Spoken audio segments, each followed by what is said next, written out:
Salut tout le monde et bienvenue dans cette série sur le système solaire. Clique sur un astre. Allez, clique. Vas-y. Voilà.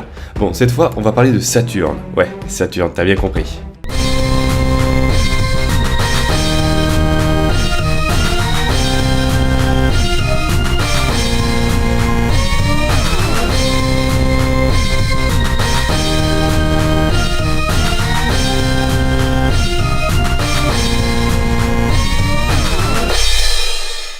Saturne aurait été la plus grosse planète du système solaire si Jupiter n'avait pas existé.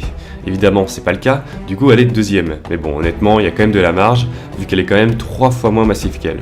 Bon, pour comparer à la Terre, elle est 95 fois plus lourde et 9 fois plus grande qu'elle.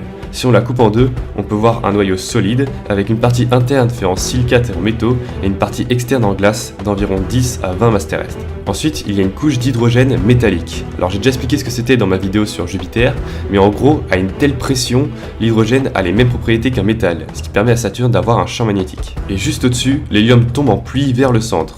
Alors en fait ce qui se passe c'est que vu que c'est la limite entre l'hydrogène liquide et métallique, eh bien l'hydrogène liquide a tendance à devenir métallique. Mais l'hélium n'est pas soluble avec l'hydrogène métallique. Du coup il se sépare et il tombe en pluie vers le centre.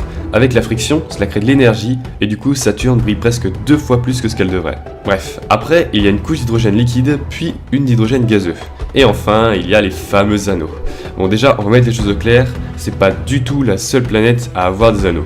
Jupiter, Uranus et Neptune, donc toutes les autres planètes gazeuses quoi, en ont aussi. Mais ils sont plus petits et moins brillants. Ceux de Saturne font 600 000 km de diamètre externe et sur seulement 2 km de large, donc vous voyez c'est hyper fin. Ils sont faits en grande partie de glace et le reste c'est de la roche. Alors on pense qu'ils se sont formés à cause des forces de marée de Saturne, qui auraient détruit les satellites trop proches, mais c'est aussi ça qui empêcherait les anneaux de redevenir des satellites. Je ferai une vidéo sur les forces de marée. Sa température de surface va de moins 139 à moins 201 degrés. Donc ouais c'est assez froid mais bon faut pas oublier qu'elle est quand même très éloignée du soleil. Saturne tourne autour du soleil en 29 ans et 167 jours, et sur elle-même en seulement 10h40. Et ouais c'est assez rapide à tel point qu'elle est plus de 10% plus large que haute. On dit qu'elle a une soixantaine de lunes, mais en fait c'est un petit peu compliqué d'avoir le nombre exact parce qu'on peut pas trop faire la différence entre une grosse particule d'anneau et une petite lune. Du coup c'est un peu galère. Mais Titan, la plus grosse lune de Saturne, là on est sûr que c'est une lune, elle est carrément plus grosse que Mercure. C'est le seul satellite connu à posséder une atmosphère dense. Elle est composée à 98% d'azote et il y a des pluies de méthane, et donc aussi des océans de méthane. En fait, elle ressemble énormément à la Terre, mais avec du méthane à la place de l'eau. Avant pour mes vidéos, j'utilisais PowerPoint pour les images, oui PowerPoint, et Camtasia Studio 8 pour les animations.